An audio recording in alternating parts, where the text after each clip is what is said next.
일타 강사가 쪽지게처럼 짚어드리는 우리 정치판의 흐름. 일타 박성민 정치 컨설턴트 박성민 대표 어서 오십시오. 안녕하세요. 총선까지 오늘로써 딱 70일 남았더라고요. 아 그래요? 오늘 딱 70일.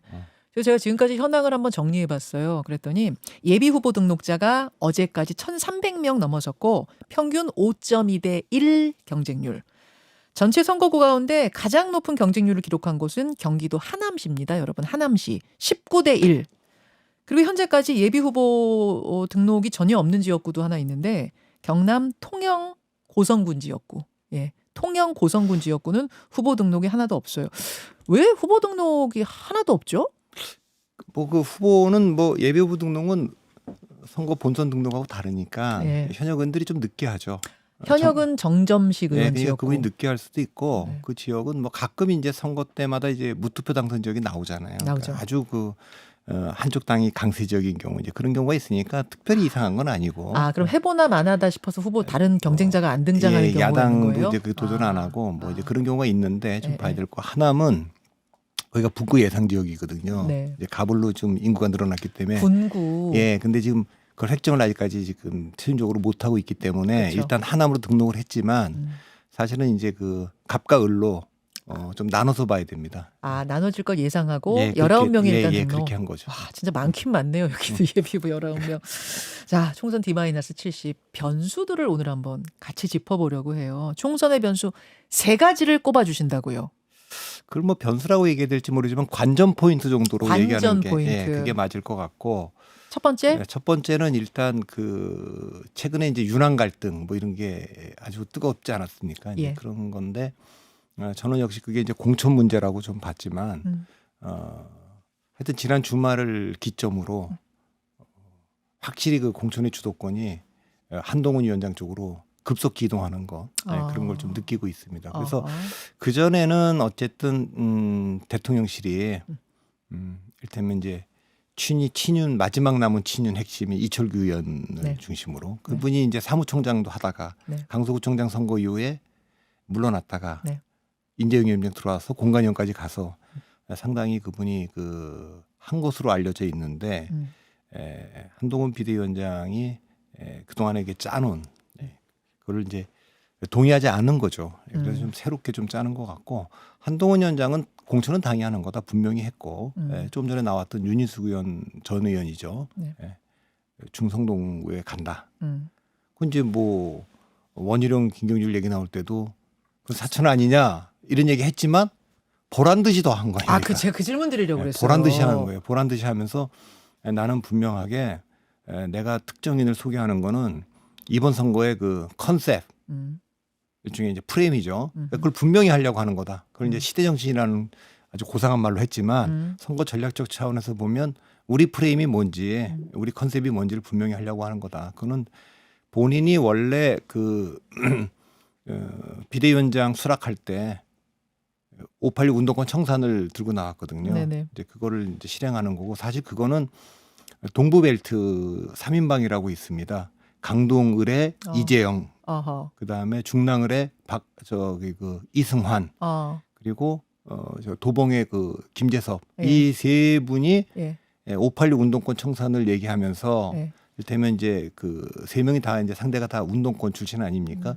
그거를 얘기를 했는데 한동훈 위원장이 이제 그 비대위원장 수락연설을 하면서 운동권 청산을 공개적으로 내걸면서 이게 좀 더 구체화됐고 그다음에 이제 원희룡, 김경률, 윤희숙을 배치하면서 그걸 또 확실히 그냥 그 이번 선거의 컨셉으로 밀고 있는 건데 여기서 주목할 만한 거는 예. 이렇게 험지에 지금 나가는 거거든요, 다들. 예. 지금 나온 지역들이 만만치 않은 곳이죠. 다 어려운 곳입니다. 그런 데로 국민의힘으로서? 가는데 뭐 대통령실 수석들, 비서관, 또 장관 출신들이 양지만 찾아다닌다 이런 게 좀 있고 그동안에는 거기다 주로 이제 그 윤 대통령 가까운 분들 배치한다는 얘기가 많았어요. 많았죠. 이제 그거에 대해서 좀 재조정을 하지 않을까 싶습니다. 예. 아. 그래서 아마 공천이 전체적으로 조금 늦어지고 공천 면접도 2월 13일부터 들어간다고 하니까 좀 그런 영향도 받는 것 같습니다. 첫 번째 관전 포인트는 공천이다. 일단 국민의힘부터 먼저 짚어주셨는데 국민의힘은 일단 주도권을 한동훈 비대위원장이 가지고 온 것 같다. 뭘 보면 알 수 있느냐. 대통령실에서 사천 논란 태클을 걸었는데도 불구하고 계속 지금 손을 드는 그 행동을 멈추지 않고 있다는 거. 계속해서 메시지를 내요. 정은 정의 일을 하고 당은 당의 일을 하는 거다. 그렇죠. 그리고 공관위, 뭐 공관위원들 다 내 스태프다. 스태프라 그러잖아요. 계속 강조하잖아요. 계속 이제 그 얘기도 했고 면접도 하겠다는 거 아닙니까? 예. 그 면접도 본인이 한동훈 위원장이 직접 윤재욱 원내대표랑 하겠다는 거 아닙니까? 하겠다는 거예요. 그러니까 공천 주도권을 분명하게 내가 하겠다는 거고 예, 그게 관전 포인트. 그러면은 윤심과 한심이 충돌하지 않겠는가 공천에서 계속 그 얘기를 국민의힘에서 하는 거잖아요. 충돌 일어나는 거 아니에요? 갈등 또 일어나는 거, 2차전 또 있는 거 아니에요? 뭐 그럴 가능성을 배제할 수는 없는데 진짜 윤 대통령이 정말 꼭 좀 이번에 들여보내고 싶고 그런 분이 있을 수 있죠. 근데 그게 이제 그전처럼 그 원만하게 다 수용될 것이기는 어렵다고 봅니다. 그러니까 그동안에 윤 대통령과 가깝다는 분들이 사실 지금 부산도 원래 보면 장해찬 전 최고가 그전에는 북강서 같은 데 가서 붙는 줄 알았는데 험지에 가서 전제 수련하고 예. 하는 줄 알았는데 예. 수용 출마를 선언하고 예. 그러니까 수용에 원래 나가려고 했던 주진우 비서관이 해운대 갑으로 가고 뭐 이렇게 지금 됐지 않습니까? 그리고 뭐 또 많은 분들이 지금 사실 이영 전 중기부 장관도 뭐 소초에게도 있다가 예. 지금 또 뭐 저기 중성동 그 갑인가요? 중구성동을 을로 지금 이동을 해서 뭐 하태경 뭐 이해운 붙는다고 해요. 셋이서 붙는다 이렇게 보도도 좀 있는데 그런 것들이 전반적으로 지금 재조정이 돼야 되고 만일에 대통령의 측근들은 양지 그렇게 하면 지금 전쟁 났는데 전쟁 최전선에는 남의 집 귀한 자식들 나가 싸우고 있고 자기들 뭐 지금 러시아가 지난번에 그런 적 있지 않습니까? 아주 고위직의 자제들은 네. 파티나 하고 있고 네. 그러면 되겠습니까? 그 전쟁이 되겠어요? 그러니까 한동훈 위원장이 그거는 있을 수 없는 일이다. 더 험지를 가야지 그분들이 모범적으로 지금 원희룡 장관처럼 저렇게 김경률처럼 그 개항이나 뭐 마포울 같은데 그런 데 가야지. 그런데 험지 이기기 어려운 데 간다는 걸 뒤에서 사천이라고 공격하면서 자기들은 강남벨트, 서초벨트 무슨 뭐 이런 데 찾고 있고 그럼 되겠냐. 그걸 못하는 분위기로 만들어갈 것이다. 그런 걸 못하는 분위기로 만들겠죠. 대통령실이 그걸 계속 얘기하기가 이제 좀씩 어려워질 것이다. 여기서 하나만 짚고 가죠. 유승민 전 의원. 유승민 전 의원이 당에 남는 것을 선언했습니다. 이게 이제 지난 주말에 큰 뉴스였는데 왜냐하면 이준석 신당으로 갈 거란 얘기들도 있었거든요. 관측들도. 근데 난 당에 남겠다. 공천 신청 안 하겠다. 이렇게 선언했단 말입니다. 사실 저는 불출마인 줄 알았는데 좀 시간이 지나면서 공천 신청 안 하는 거랑 불출마는 다르다. 조금 전에 윤희숙 전 의원은 제가 듣기로는 아주 험지로 출마한답니다. 이 얘기까지 나왔어요. 그 뭐 보도도 있었죠. 어젯밤에. 그런데 이제 그 보통 이제 공천 신청하지 않는 경우는 당 대표를 지낸 분들이나 이런 분들은 안 하죠. 그 분위기. 2010년에 홍준표 전 대표도 안 했을 겁니다. 그랬더니 이제 그냥 그 당에서 동대문을 나갔으면 좋겠다 이렇게 했던 걸로 기억하고 그러면 두 가지가 있거든요. 조금 이제 그러니까 그 전략 공천을 하는데 전략 공천을 공천 신청하지 않아도 전략 공천을 하는데 그럴 경우에 조금 해볼 만한데 내보낼 수도 있고 정말 험지로 내보낼 수도 있고 그렇습니다. 둘 중 하나죠. 그러니까 본인은 그냥 자기가 험지 출마하겠다고 선언한 건 아니고 당에 맡긴 거죠. 당에 맡긴 거. 당이 어떻게 예우를 하나. 이제 그래서 뭐 정말 그 어려운 데를 갈지. 근데 이제 뭐 어차피 유승민 전 의원도 대권에 도전하려고 하는 분 아닙니까? 총선은 사실 총선은 관심 원희룡 받고. 전 장관도 그렇고 장관도 그러니까 이분들 다 뭐 이기면 좋지만 가서 꼭 이기는 게 중요한 게 아니라 꼭 꺾어야 될 후보들을 자기들이 가서 그 싸우겠다. 상징적인 곳. 이제 그렇게 될수록 친윤이라고 하는 분들이 양지를 찾아가기가 어렵지 않겠습니까? 그 흐름으로 가는군요. 그럼 그 흐름으로 한동훈 비대위원장이 끌고 가기 위해서라도 유승민이라는 카드를 험지에 상징적으로 활용할 수 있다. 그거는 뭐 잘 모르겠습니다. 그러니까 의논하겠죠. 그래서 뭐 일부 지역에서 뭐 경기도에 뭐 특정한 지역을 얘기를 하긴 했는데 어제 보도는 안민석 의원 지역구라고 얘기를 했죠. 나오더라고요. 근데 그런 지역으로 가게 될지 어떻게 될지는 모르겠습니다만. 알겠습니다. 민주당 이야기로 좀 넘어가 보죠. 민주당 공천은 어떻게 흘러갈 걸로 보세요? 지금 뭐 이게 두 번째 관전 포인트가 또 따로 될지 어쩔지 모르겠습니다만 친명 대 비명 대결이 아니라 친명 대 친문 대결 구도가 펼쳐지고 있어요.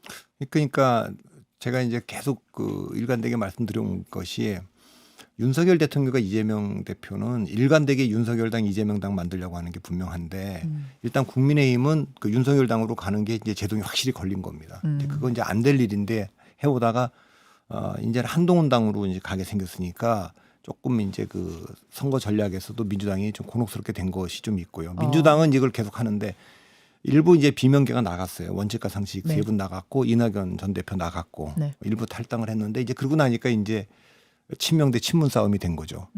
예, 뭐 노영민, 임종석 전 비서실장에 대한 공세도 있고, 네. 그러니까 이 문재인 정부를 불러오면 선거 이길 수 없다. 그것은 이제 지난번 선거 0.73 지고 나서 묻어둔 거. 그 묻어둔 게 뭐냐면 선거 백서를 안 만들었어요. 그러니까 이재명 측에서는 문재인 정부 5년의 그 실패 때문에 졌다 이렇게 얘기하는 거고, 문재인 정부 쪽은 무슨 소리냐, 그건 후보 리스크 때문에 진 거 아니냐 이런 거를 말은 안 하지만. 있었기 때문에 백서를 결국 못 만들었어요. 백서에 들어가면 그거 다 또 싸움이 벌어지니까. 아하. 근데 그 싸움이 재현되고 있는데 그 재현되는 중에 네. 지난주에 여기서 질문 받았는데 이현주 의원에 대한 복당을 이재명 대표가 직접 요청했다. 전화해서. 저는 정말 그게 의아했거든요. 근데 이제 그게 당내에서도 특히 문재인 대통령과 가까운 분들은 아주 그 기분 나빠할 얘기인데 그렇게 함으로써 이게 이제 그 친문 대 친명의 대결이 점점 가속화되고 있고. 근데 질문 하나만 할게요. 여기서 이현주 전 의원하고 친문 간의 갈등이란 게 감정의 골이란 게 그렇게 깊어요? 그건 뭐 이현주 의원이 당에 있을 때 네. 대단히 공격을 많이 하지 않았습니까? 그러니까 예. 뭐 친문 패거리 정치에 이제 염증 느낀다 하면서 나간 건 아는데 그 정도 수준을 넘어서 아주 감정적으로 같이 하기 어려울 정도까지도 그때 갈라졌어요. 저는 그렇게 봅니다. 예. 그렇게 보는데 예. 어쨌든 원칙과 상식 나가는 분들도 잡지 않고 또 나가더라도 다시 돌아오셔야 됩니다라고 얘기해야 된다면 그분들한테 해야 될 일이지. 저는 국민의힘까지 갔다 온 이현주 의원한테 할 얘기인가. 거리상으로 보면 지금 집 나간 지 얼마 안 돼서 저 10m 앞에 있는 분도 있고 뭐 양양자 의원은 한 100m 앞에 있고 예. 금태섭 의원은 한 1km쯤 갔는데 예. 이현주 의원은 한 100km쯤 갔다 오신 분 아닙니까? 국민의힘 갔다 왔으니까. 그런 걸로 보면 더 가까운 분들이 많이 있는데 이제 그렇게 안 한 거. 그러다 보니까 친문 쪽에서는 더 서운함을 갖고 이건 뭐 우리를 쫓으려고 하는 건가 이제 이런 식의 지금 갈등이 펼쳐지고 있는 건데 결국은 어떻게 이게 흐름이 흘러갈 걸로 보세요, 민주당? 근데 이제 그렇게 되는 배경 자체가 노선 싸움이면 이게 어떻게 좀 되겠는데 노선이 아니라 본질적으로 지난번에 너무 많이 이겼어요. 그러니까 지난번에 너무 많이 이겼고 지방선거 너무 많이 졌기 때문에 공천 갈등이 이제 그 공간이 별로 없는 겁니다. 빈자리가 별로 없다는 거죠. 안에서 압력은 계속 차 올라가는데 공간이 없어요. 그러면 이제 그 공간을 만들기 위해서 비명계를 수박이라고 공격한 것도 뭐겠습니까? 사실 뭐 자기들도 알죠. 뭐 할 말 한 거고 다 그런 거지만 거기를 뭐 어떻게 하든지 뭐 딱지를 붙여갖고 내쫓아야만 거기 그래도 들어가 볼 수 있는 거 아닙니까? 공간이 생긴다. 또 마찬가지로 지금 친문 의원들이 많은데 거기에 공간을 좀 비워야 그래도 들어가서 경쟁할 수 있는 거기 때문에 결국 다 나가게 되면 이제 친명들끼리 경쟁하는 적도 나올 거 아닙니까? 예, 일부 예. 지역은. 그러면 진짜 이건 친문도 없고 예. 비명도 없고 반명도 없으면 예. 정말 볼썽사나운 그 대결이 되는 거 아니겠습니까? 일부 지역 그런 데가 있죠 지금. 친명하고 찐명하고 또 그런 가리는 거죠. 건가요? 그러면 이제 뭐 하여튼 그 누구도 이제 그 다른 걸로 공격을 못 하니까 더 그렇게 되는데 결국은 그 민주당 의석이 지난번에 너무 많았기 때문에 벌어지는 일이라고 저는 봅니다. 그래서 그러나 그렇게 얘기할 수는 없지 않습니까? 뭐라도 이 딱지를 붙여야 되는데 문재인 정부 실패한 거 아니냐. 윤석열 지금 검찰총장 대통령 누가 만들어줬냐. 지금 그 얘기를 추미애 전 장관이 하고 추미애 있잖아요. 전 장관은 이제 또 임종석 실장하고 네. 그 전부터도 이제 그런 갈등이 좀 있었는데 그때도 얘기는 뭐냐면 뭐 아주 거슬러 올라가면 그 전에부터 있었어요. 당대표 시절부터 예. 추미애 당대표 시절부터 있었는데 그까지는 안 하더라도 추미애 전 장관은 윤석열 대통령 만든 거에 1등 공신을 조국 장관하고 다투고 있는 분 아닙니까? 근데 본인은 그걸 좀 억울하게 생각하겠죠.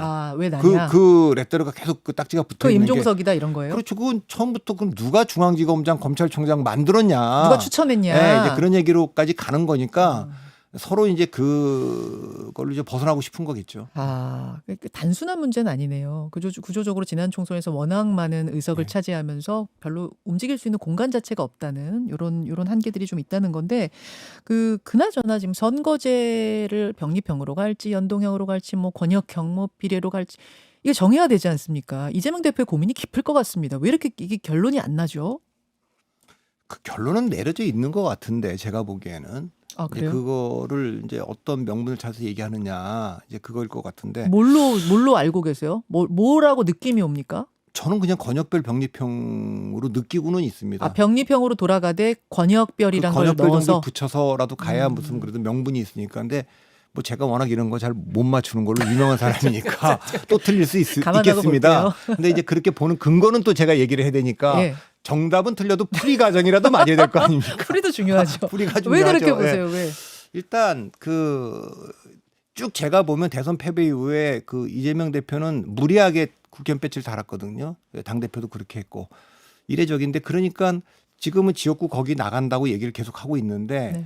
경우에 따라서는 뭐 안 나갈 수도 있는데 안 나갈 경우에 비례대표라는 배지를 달기 위해서도 병리평이 좀 어쨌든 편하고요. 그렇게 하는 게 좋고 이 당을 이재명 당으로 만들려고 그러는데 현행 제도로 하면 원심력이 작동하게 당 밖에 또 정치 세력이 있는 거니까 네. 그걸 만들어 주는 게 별로 좋지 않다. 그리고 어쨌든 선거에 끝나고 나면 숫자로 이렇게 딱 되는 거는 자기들이 공천한 요거기 때문에 결국 그런 문제에서 저쪽은 그 위성정당 만드는데 위성정당 만들고 국민의힘은. 그렇게 해서 거기에 일당이 되면 또 바로 합당해서 일당이 되면 거기가 정책으로 승리를 할 수 있으니까 뭐 그런 저런 이유로 현실적인 이유. 현실적인 이유로 저는 아. 그리고 이거는 이제 그 원칙과 상식이나 이런 분들이 나가기 전에도 네. 선거제도도 얘기를 했거든요. 했었죠. 예를 들면 통합비대위 아니라도 이거라도 근데 그때도 안 했는데 지금 하겠습니까? 알겠습니다. 결국은 그렇게 결론이 나지 않을까 지금 보시는 건데 이 이야기 조금 더 깊이는 잠시 후에 하기로 하고 세 번째 변수, 세 번째 관전 포인트 넘어가겠습니다. 세 번째는 뭔가요? 뭐 지금 제3지대 얘기를 안 할 수가 없잖아요. 그렇죠. 제3. 제3지대 지난주하고 이번주하고 다른 거는 실제로 그렇게 된 건지는 잘 모르겠습니다만 원칙과 상식 미래대연합인가요? 네. 이제 그것이 새로운 미래하고 합쳐서 2월 4일 날 지금 창당을 하겠다 이제 이렇게 얘기된 겁니다. 가칭 개혁미래당. 개혁미래당이라고 하는데 뭐 그건 확정된 건 아니고 또 다시 할 수 있다 그러는데 어쨌든 그렇게 된 게 가장 큰 변화 아니겠습니까? 저는 이게 그 좋은 선택인지 잘 모르겠어요. 통합 창당하는 거예요? 그러니까 공동 창당? 빅텐트를 만들었는데 도움이 되는 선택인지 잘 모르겠어요. 이 중텐트가요? 예. 왜요? 그러니까 그렇게 하는 것은 그러니까 이준석 개혁신당이 이미 만들어져 있고 네. 그 양양자 의원이 합류를 했고 만일에 이 상황에서 그 원칙과 상식 세 분, 미래대연합 세 분이 설전에 이준석 개혁신당으로 합류를 하면 당연히 금태섭도 그쪽으로 올 거라고 예견이 될 거고 여기가 중심이 확실히 되는 거죠. 그렇죠. 그리고 여기로 현역 국회 4명이 모인 거고 이제 나오는 분들도 이리 올 거고 그러면 이제 그렇게 중심이 확실히 있는 상황에서 이낙연 전 대표의 새로운 미래는 창당을 또 해나가겠죠. 그렇게 돼서 호남을 기반으로 해서 또 확장을 할 텐데 그거는 이제 3월 달에 가서 선거 연합을 해도 되고 또 합당을 해도 되고 뭐 이렇게 갈 수가 있고 이번 선거의 명확한 그 주연은 이번 선거 드라마의 주인공은 이준석이다. 그러니까 이준석을 중심으로 가자. 이게 이제 분명히 이제 되는 거죠. 만약 그렇게 됐었으면 그렇죠. 그 나머지 분들은 조연의 역할을 기꺼이 감수한다. 그리고 뭐 이렇게 됐을 텐데 지금 그렇게 안 됐잖아요. 지금 주연이 둘이죠, 이제. 이제 큰 갈라졌잖아요. 두 덩어리니까. 자, 그래서 이제 생긴 문제는 첫째, 이번 총선 드라마의 주인공이 이준석이라고 하는 것을 인정하지 않고 이준석의 공간을 굉장히 좁힌 겁니다. 네. 그래서 벌써 지금 한동훈이라고 하는 그 뉴스가 계속 그 헤드라인을 장악하고 있는 상황에서 더 이상 개혁신당발 그 헤드라인이 안 나오죠. 나오긴 나와요. 논쟁적인 이슈들. 뭐. 그러나 약하죠. 그게. 그러니까 적어도 만일에 아까 제가 말한 식으로 그렇게 중텐트가 쳐졌다면 네. 거기 지금 그 이준석도 그렇고 뭐 그 당에도 뭐 허은하, 김용남 이런 분들도 있지만 뭐 쭉 있지 않습니까? 예. 그러면 한 10분 정도는 이제 그 스피커가 되기 때문에 아침 라디오 프로에 쫙 다 나와서 그렇지. 설명을 했을 겁니다. 네. 그러면 이제 그날 이슈를 굉장히 빠르게 장악하고 있었을 텐데 자, 일단 여기까지 끊을 수밖에 없습니다. 시간 관계상. 유튜브 오늘 댓글쇼로 조금 더 이어가겠습니다. 세 가지 변수 여러분 머릿속에 넣으셨죠? 일단 라디오는 인사드리죠. 고맙습니다. 자, 라디오 청취자들과 인사 나누고 유튜브로 조금 더 이어가겠습니다. 하여튼 박성민 대표 나오셨을 때는 본방송 시간을 넉넉하게 잡아놓는데도 제가 말이 길어서 이 방송에 제가 아니, 정이 안 돼서 짧게 잘 얘기를 못. 그게 아니고 항상 저희가 질문을 좀 크게 드려요. 큰 판 읽어주십시오. 맨날 그 부탁을 드리니까 짧게 정리하실 수도 그래서 없을 제가 거예요. 정치인들한테 코칭할 때는 예, 예. 두 가지로 짧게 하라고 얘기하는데 제가 잘 못합니다. 원래 그런 거예요. 코치를 해도 그 정리 다시 한번 하고 갈게요. 본방송. 오늘이 총선 D-70이기 때문에 D-70일에 보는 변수, 관전 포인트 세 가지만 뭐 찝어주십시오 이랬더니 첫 번째 공천이다. 너무 당연한 얘기죠. 공천 어떻게 하는지 봐라. 특히 국민의힘 같은 경우에 윤심 공천에서 한심 공천으로 어떻게 넘어가는지 봐라. 스무스하게 잘 넘어가는가 이걸 봐야 된다 하셨고요. 두 번째 변수는 민주당 얘기인데 민주당 공천 얘기인데 친문 친명, 친명과 친문의 갈등 이게 또 어떻게 스무스하게 해결되는가 이제 그걸 보셔야 된다는 말씀이고 세 번째 변수를 하다가 우리가 넘어왔는데 세 번째 관전 포인트는 제3지대다. 여기서 좀 흥미로웠던 게 중텐트가 이렇게 두 개 딱 쳐지는 게 아니라 한 텐트에 힘이 확 실리면서 주연이 확실했어야 제3지대의 성공률이 더 높다는 이야기를 하다가 지금 우리가 왔거든요.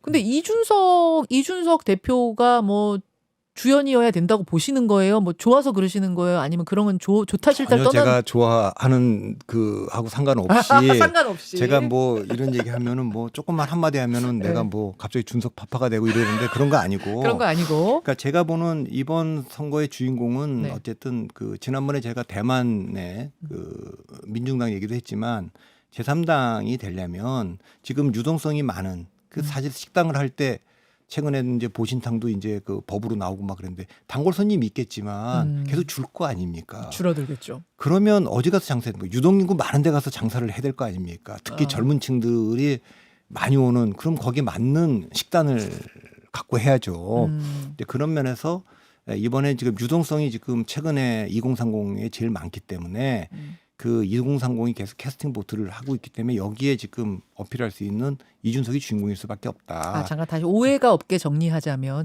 이준석 대표가 뭐 좋고 싫고 이 문제 그럼요. 전혀 아니고 네, 전혀 아니고 제3지대가 성공하려고 한다면 조언을 주신다면 일단은 풀이 지금 스윙 보터가 가장 많은 2030 쪽을 겨냥해야 하고 그러면은 이 주자들 중에 누가 제일 유리하냐 하면은 이준석 대표이라는 그 말씀하시는 거고.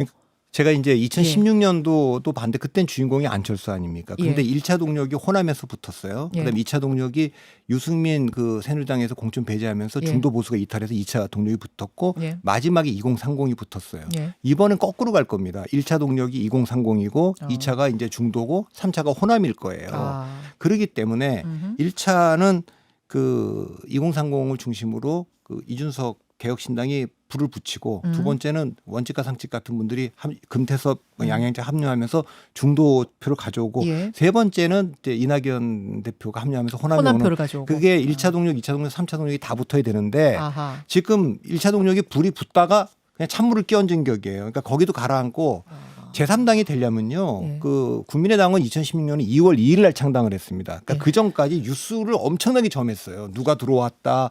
뭐 김한길, 박지원, 정동영, 천정배 이런 분들이 들어온다 만다 들어온다 만다. 들어왔다, 뭐 박영선도 온다 만다. 그러다가 뭐 김종인 비대위로 갔다. 막 이런 얘기가 있으니까 장난 아니었어요, 그때. 뉴스를 장악을 하고 있잖아요. 완전 장악이었어요. 지금 어떻게 된 제3당은 한동훈이나 이재명 여기가 움직일 수 없는 상황이었잖아요. 적어도 2주간은. 그러니까 윤한 충돌이 와갖고 여기 방송 같은데 해도 누가 나와서 윤석열 편을 들겠습니까? 한동훈 편을 들겠습니까? 안 나왔을 거예요. 이재명 쪽도 마찬가지. 문재인 편을 들겠습니까? 이재명 편을 들겠습니까? 이 빈 공간에 쫙 들어와서 제3지대가 제3지대가 한 10여 명이 그냥 모든 방송국에서 나와서 매일 얘기를 할 수 있는 공간인데 이걸 다 시간을 허비해 버렸지 않습니까? 그러니까 만일 제가 전략가 제3지대 전략가라면 지금은 양쪽이 그 힘의 공백 상태인데 이걸 치고 들어가야 된다. 그렇게 조언을 했을 것 같아요. 그렇게 해서 뉴스 헤드라인을 계속 장악하고 있어야지 오늘은 이 사람이 합당하고 이렇게 뭐가 보이면 깃발이 보이면 바깥에서 정당 지지율이 한 15%쯤 되면 깜짝 놀랄 만한 뭐 기업인 깜짝 놀랄 만한 무슨 그 셀럽들이 나도 거기 가서 침을 좀 보태겠다 이렇게 해도 들어올 텐데 지금 이게 다 꺼졌기 때문에 안 된 거야. 이게 첫 번째. 그래서 이준석이라고 하는 그 젊은 정치인이 뛰어놀 수 있는 공간을 좀 좁혔다. 그러니까 그 주인공 주연이라는 걸 인정하지 않음으로써 그 공간이 많이 협소하게 됐다. 그거는 물론 이준석 대표의 실수도 있고 왜냐하면 그 합당할 상대들에 대해서 조금 뭐 방송 같은 데 나와서 언급을 한다든가 이런 거가 있었죠. 그다음에 또 어려워진 거는 이게 세력이 팽팽하면요. 협상하기가 더 어렵습니다. 아. 차라리 한쪽으로 힘이 몰려 있으면 여기가 중심이니까 네. 이렇게 할 수 여기서도 저기 나중에 이낙연 대표의 새로운 미래를 배려할 여유도 있고 저기도 그걸 인정할 수가 있는데 이렇게 되면 교착이 되거든요. 그래서 저는 제3지대 빅텐트 가능성이 이번에 원칙과 상식이 저쪽으로 감으로써 좀 더 어려워진 거 아닌가. 그리고 전체적으로 제3지대 가능성이 약해지면서 오히려 한동훈 위원장의 국민의힘이 좀 더 그 혁신이 좀 보이기 시작했다. 운동권 청산과 새로운 인물 영입이 그거보다는 훨씬 더 빨리 더 많이 변해야 되는데 저희가 이제 농경문화 농경민 같다면 네. 거대 정당이 유목민처럼 움직여야 되는데 네. 유목민들이 특징이 뭡니까? 빠른 거 아닙니까? 그렇죠, 대충 그렇죠. 천막만 적고 있다 후딱 금방 걷고 가야 짐 싸서 또 되는데 가고. 근데 이게 아주 그냥 눌러 앉아갖고 농경민처럼 하니까 저는 과연 이걸 변화로 받아들일 거냐. 그래서 자꾸만 세력관계 뭐 정의당에서 나오신 분들도 있는데 그분들도 옛날에 하던 방식 정당 만들던 방식 그런 식으로 하는데 저는 그건 변화가 아니고 새로운 게 아니잖아요.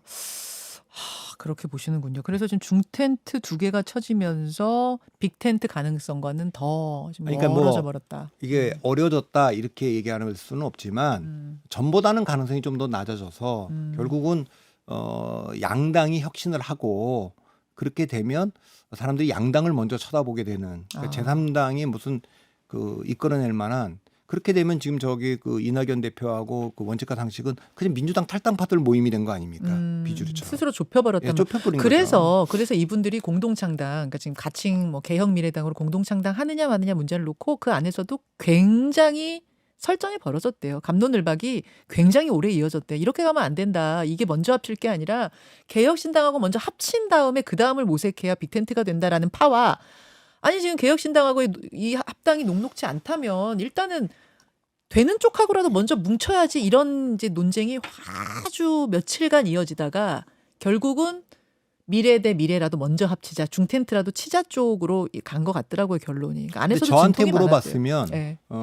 개혁신당하고 먼저 하는 게 맞다고 순서로 보면 그렇게 보죠. 그렇게 보는 거고. 근데 또 거기에서 이제 쉽지 않은 걸림돌이었던 것이 개혁신당의 입장이었던 것 같아요. 뭐 되는 사람 안 되는 사람에 대한 약간 이 호불호도 있었던 것 같고 또 그 사이에서의 뭐 어떤 감정적인 것들 뭐 이런 골들이 좀 있었던 것 같은데요. 그러니까 그런 건 있을 수 있죠. 그 뭐 5개의 정치 세력이 합치는데 네. 그런데 이제 제가 걱정한 건 뭐냐면 이준석 대표가 참 방송을 많이 나오시잖아요.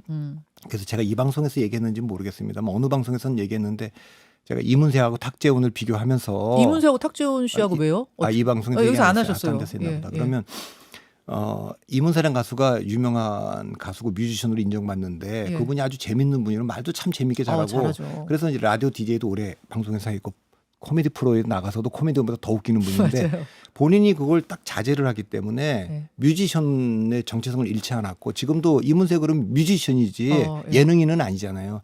근데 전에 가수 이승철이 탁재훈을 평하는 거니까 아주 어릴 때부터 봤는데 노래 참 잘하더라. 탁재훈 씨 되게 노래 잘해요. 근데 이 끼가 넘쳐갖고 이걸 다 잡아먹어갖고 예능기가 그래서 지금 예능인 탁재훈이 돼버린 게 아쉽다 그랬는데 지금 탁재훈 씨가 나와서 죄송합니다. 그분 노래 잘하는 건 제가 잘 아는데 그럼요. 진작에 노래를 발라드를 했다고 사람들이 그거를 감정을 입혀서 듣겠습니까? 얼굴 막 떠오르는데 너무 재밌는 그러니까 분이니까 저는 방송 잘하는데 이준석 전 대표가 아주 감각도 있고 뭐 방송 나오면 뭐 동접자 수가 다르고 뭐 다 그런 건 분명하죠. 그러나 정치를 했으면 정치인의 길을 가야지 방송인의 길을 갈 거는 아니지 않습니까?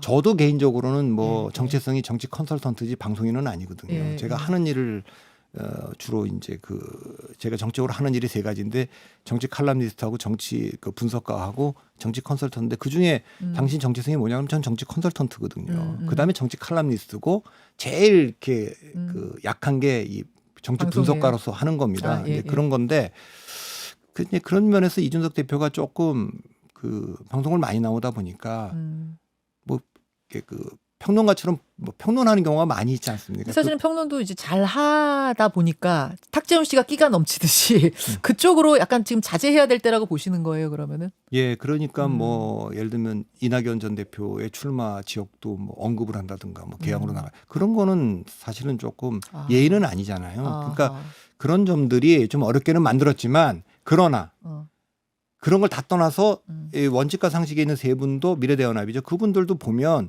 아 이번 이 그 드라마가 그 성공하려면 네. 어떻게 해야 되겠다. 뭐 이런 게 좀 있었어야 되는 거죠. 그러니까 그런 전략적 판단을 했었어야 되는데 아 뭐 이준석 대표랑 하면 이게 뭐 얘기를 들어보니까 좀 피곤하고 뭐 저 어떻게 같이 하냐. 우리 좀 편안한 대로 간다는 건 제가 이제 또 이게 기독교 방송이니까 지난주에 사울과 다윗의 얘기를 성경을 잘 하시더라고요. 근데 이거 또 아니 그 출애굽을 했는데 네, 네. 힘들다도 가나안으로 가야지 젖과 꿀이 흐르는다. 그렇지. 어떻게 그 다시 돌아가요? 돌아갑니까?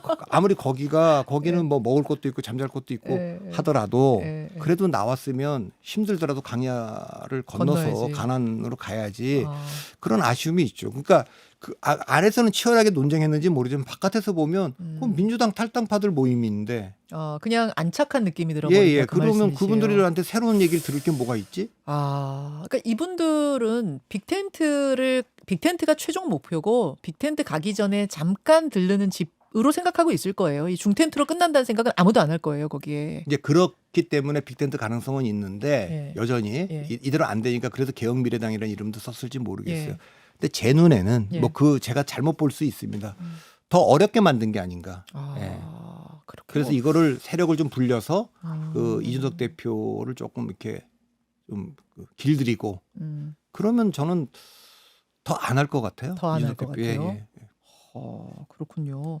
조금 멀어져다 이렇게. 그러니까 물론 정치는 생물이니까 모르지만. 뭐 이제 그 전에는 빅텐트 가능성이 조금 더 높아. 그러니까 예를 들면 그 세 분이 개혁신당으로 갔으면 저는 빅텐트 가능성이 이미 이제 거의 다 쳐졌고 선거 연합할 거냐 합당할 거냐 새로운 미래가 이것만 남았기 때문에 빅텐트 가능성을 저는 7, 80%로 봤을 텐데 지금은 그 빅텐트 가능성을 50% 아래로 봅니다. 50% 아래로 보시다고요? 그렇게 보고 각자 치러질 가능성을 50%보다 좀 더 크다 이렇게 보죠. 그렇게 보시는군요.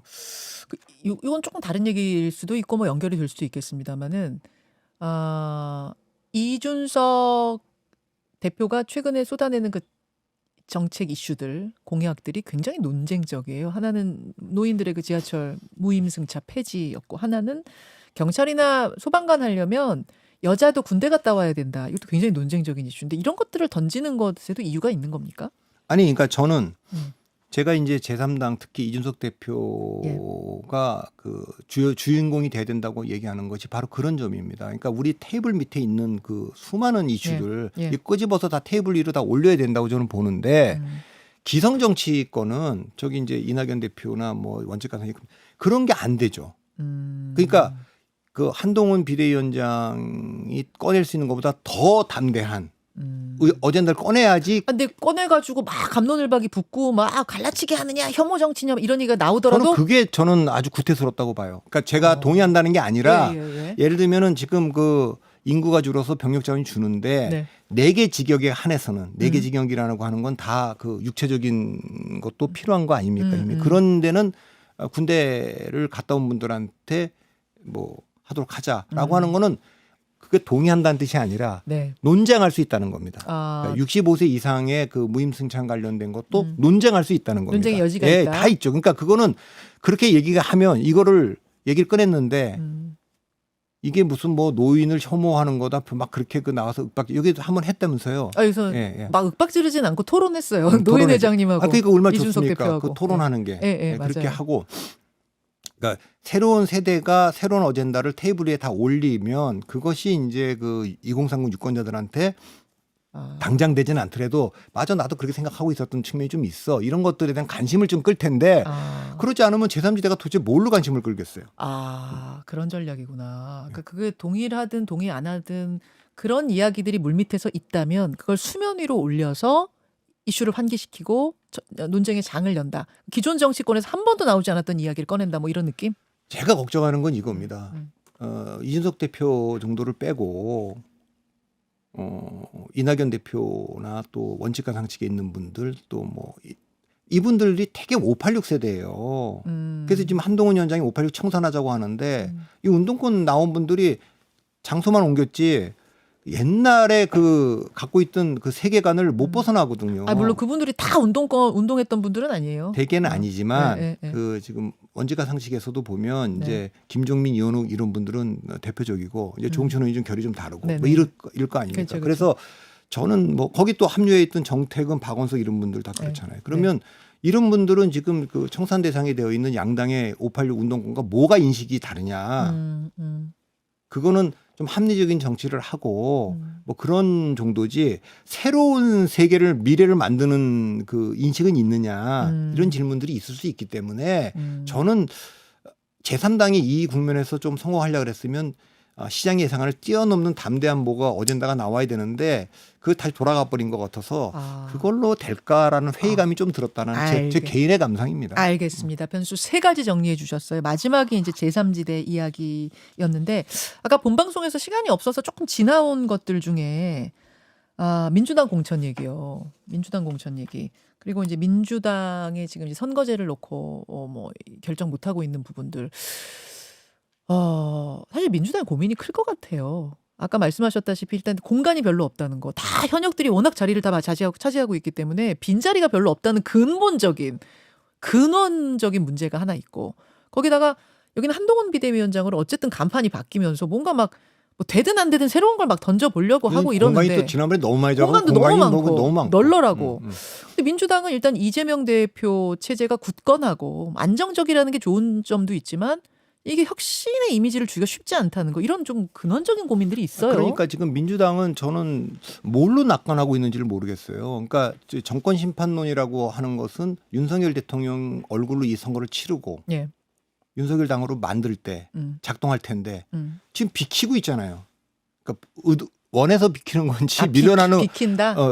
밀려나고 있잖아요. 밀려나고 있다. 그래서 지금 중심에 지금 누가 서냐? 갑자기 한동훈 위원장이 서고 있고 한동훈 위원장이 공천도 주도할 뿐만 아니라 선거 전략 컨셉을 지금 잡고 있지 않습니까? 그리고 이걸 뭐 거침없이 그냥 밀어붙이고 있지 않습니까? 네. 하지 말라는 걸 더 하겠다고 얘기하지 지금 않습니까? 막 사퇴하라는데도 그냥 막 하죠. 예, 그렇죠. 그리고 그거는 내가 그분들 그렇게 한 거는 내 시대 정신을 설명하려고 한 거다. 그리고 또 앞으로도 그렇게 할 모양이에요. 이제 그렇게 되면서 이걸 이제 태클을 못 걸죠. 선거가 다가오니까 지난번 말씀 제가 드렸듯이 선거를 이기려면 아니 싸움을 해서 이기려면 어디서 싸울 것인가 언제 싸울 것인가 뭐 이런 거 다 정해야 되는데 이게 아주 안 좋았잖아요. 싸움이. 그렇죠. 총선 앞두고 비대위원장하고 싸워서 이길 수가 없습니다. 공천권 가진 비대위원장하고. 그런 면에서 한동훈 위원장이 조금 이제 이제는 돌아갈 수 없기 때문에 그렇게 가고 있는데 민주당은 반면에 거의 지금 혁신이 잘 안 보이는 거예요. 매일 지금 보이는 게 뭐 친명이 친문 공격했다. 뭐 이런 것만 지금 나오고 있고 그래서 과연 지금 윤석열 대통령과 이 그 국민의힘이 실망해서 이탈하는 중도층과 2030이 가다가 개혁신당 이준석 개혁신당의 방파제에 탁 걸려갖고 거기 막혀서 머무르고 넘어가지 않고요. 민주당으로 안 넘어가는데 민주당은 어쨌든 분열이 생겨서 이낙연 또 원칙 상식 이런 분들이 있고 앞으로 또 친문 일부 중에 나올지도 모르는데 이렇게 되면 승리할 수 있습니까? 그러니까 저는 그게 굉장히 낙관적인 상황이고 2030이 그러니까 실제로 굉장히 민주당이 주류가 되는 데는 2030이 거기 개를 같이 했거든요. 근데 문재인 정부 때 공정이라든가 이런 거 실망을 해서 2030이 떠난 것도 있습니다. 그게 그때 인천공항 비정규직을 정규직 한다는 거 부동산 정책 이런 것도 좀 있고 조국 사태 이런 것도 있었지만 그렇죠.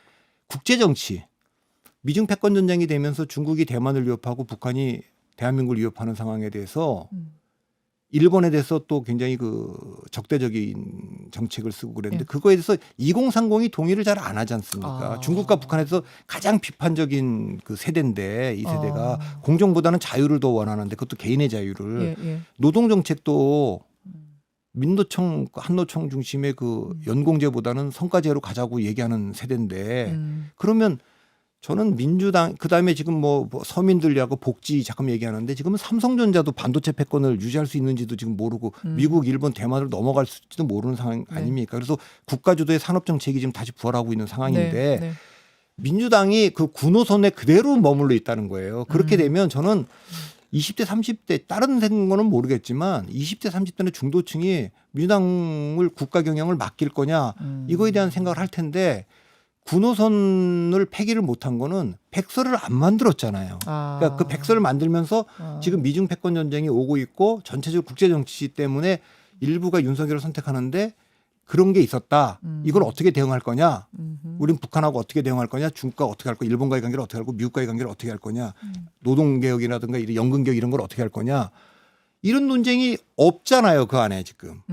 민주당이 지금 잘 안 들리고 안 보입니다. 공학적인 얘기만 보이지. 그래서 그런 점 때문에 전 낙관론의 근거가 뭔지 잘 모르겠어요. 낙관론의 아마 가장 큰 근거는 정권 심판론이 분명히 작동할 것이다. 그 정권 심판론이 세다. 이 부분 아니에요? 워낙 세서 이거 아마 거기에 국민의힘은 그 벽 못 넘을 거다. 이거 아니에요? 예, 그러니까 그렇게 얘기할 수 있는데 보통 제가 이제 세 가지 지표를 참고해야 된다고 얘기하거든요. 하나는 대통령 긍부정 평가. 그다음 두 번째는 구도로서 여당 찍을 거냐 야당 찍을 거냐. 예. 그다음 세 번째가 야당이 대안이냐. 예. 근데 세 번째 이 야당이 대안이냐에서 굉장히 지금 그 약하다. 약한 거죠. 그다음에 대통령 제가 작년에도 어느 신문에 글을 기고할 때 이랬어요. 대통령이 대통령 얼굴로 치르려면 네. 대통령 지지율이 40% 이상으로 올라오든가 예. 그게 불가능하다면 대통령 얼굴 빼야 빼고 된다. 미래 대결로 붙여야 된다. 근데 그 국민의힘은 명백하게 차세대 그러니까 원희룡이든 한동훈이든 또 오세훈이든 안철수 이렇게 다음에 이 당은 이 전쟁은 끝났고 이번 총선부터는 새로운 스타트입니다. 그러니까 윤석열 대통령과 이재명 대표 여기는 같이 좀 청산돼야 되고 우리는 앞으로 갑니다. 미래로 갑니다. 우리는 이런 사람들이 앞으로 경쟁할 겁니다. 이번에 제가 영입해서 하는 이 좀 전에 윤희숙 의원도 나오고 그랬는데 또 뭐 동부벨트 3명 이런 젊은 사람들이 이번에 들어오면 이 사람들 중심으로 운동권을 청산하고 새로운 세대 7, 80년대 세대들이 중심이 되는 정치를 끌고 갈 겁니다. 이러는 게 보이는데 민주당은 아직까지 그 전략적 구상이 잘 안 보여요. 그건 이제 대표가 사법 리스크 때문에 재판도 계속 받아야 되고 또 피습도 당했고 그러니까 어선하고 위축돼 있고 그다음에 워낙 강성 지층들이 바깥에서 뭐 그냥 압박을 하고 그러고 있는데 이거는 제가 2020년에 미래통합당이 망할 때 한교안 대표가 뭐 바깥에 강성 지층들한테 끌려다니면서 제가 누구라고 얘기는 안 하겠습니다만 뭐 그거 그 전야를 보는 것 같습니다. 그런 느낌. 그 지금 세대 그래서 적어도 뭐 그걸 이제 이재명 대표가 다 알지만 그래도 정말 찐명으로 내가 작더라도 그렇게 가보겠다고 하시는지는 잘 모르겠지만 어쨌든 지금 민주당이 지금 낙관할 상황이 분명히 비관적이다라고 얘기하지는 않지만 낙관할 상황은 전혀 아닌데 여전히 그 낙관적 분위기가 있고 이해가 됐어요. 그러니까 이 윤석열, 이재명 이 두 정치인은 지난 대선을 겪으면서 이제 한 묶음처럼 국민들한테 인식이 돼 있고 대결 워낙 팽팽하게 했으니까. 근데 국민의힘은 이제 이 세대가 아닌 그 다음 세대가 옵니다라는 느낌으로 이제 계속 밀고 나갈 것이다. 라인업 짜서. 근데 민주당은 그 새로움에 대한 라인업을 보여주지 못하면 윤석열 대통령 밀려나면서 같이 그 모습이 같이 사라져 버리지 않을까 이런 이미지 속에서. 제가 이제 재판으로 제가 뭐 법률 전문가는 아닙니다만 대선이 1심이라 그러면 1심 졌잖아요. 2심이 지방선거면 2심 졌잖아요. 그럼 이제 총선까지 끌고 와서 3심 대법원 판결 남은 건데 여기서 예를 들면 민심이 이거 재판이 앞에 두 개 잘못됐으니까 파기환송하고 다시 하라 이렇게 보내기를 기대하는 거 아닙니까 민주당은. 그렇죠. 그런데 만일에 아니 이거 대선 연장전이 됐는데 윤석열과 이재명의 3회전인데 이걸 또 어떻게 앞으로 보냐. 대통령이 이겨도 피곤하고 이재명이 이겨도 이건 뭐 계속 거부권 정부 비토크라시로 갈 텐데 안 되겠다. 여기 좀 청산하자. 이렇게 되면 어려워진다 민주당이. 거기는 그냥 그대로 대선과 지방선거를 이긴 국민의힘 손을 또 들어줘서 이걸 정리시키면 민주당은 뭐냐는 거죠. 그러니까 저는 대선 지고 나서 지방선거 지고 나서는 적어도 백서를 발간하고 우리가 졌다 인정한다. 그랬어야 새롭게 출발해서 왔어야 이 총선을 정권심판론으로 싸울 텐데 이걸 끌고 왔잖아요. 그러니까 대선 연장 전에 인저리 타임도 지금 뭐 요즘 인저리 타임 길게 주던데 한 10몇 분의 인저리 타임 끝에 이건 이제 끝내자 이제 이렇게 될 가능성도 있기 때문에 근데 그 위기감이 없으니까 나가겠다는 분들도 안 잡은 거 아닙니까? 그리고 뭐 심지어는 저 국민의힘까지 갔던 분한테 복당 요청을 했다는 거 아닙니까? 뭐 어디까지 사실인지 모르지만 뭐 사실인 것 같아요. 그건 공개를 했으니까. 공개했는데요. 그래서 그런 점들이 전부 다 좀 그 민주당이 지금이라도 조금 다시 한번 전체적인 유권자 지형, 이슈, 전략 뭐 이걸 점검을 좀 해봐야 될 것 같습니다. 점검해봐야 된다. 오케이, 알겠습니다. 여기까지. 예, 오늘만 또 날이 아니니까 오늘 D-70 딱 꺾어지는 날이어서 오늘 한번 변수들 점검해봤고, 근데 이게 일주일에 한 번씩 하는데도 뭐가 이렇게 많이 바뀌어요? 저도 잘 모르겠어요. 지난해 신기해요. 너무 많이 앞으로는 더 그럴 신기해요, 텐데. 진짜. 그러니까 할 얘기가 다음 주엔 없을 거야 이러는데 또 생기고 하는 게 참 우리 정치 다이내믹하다 이런 생각 듭니다. 여기까지 하고 아무리 해도 익숙해지지 않는 카메라 인사 조금씩 자연스러워지고 있습니다. 예, 자 보시면서 인사 주세요. 여러분 고맙습니다. 인사. 어색해. 자, 오늘도 어색해. 자.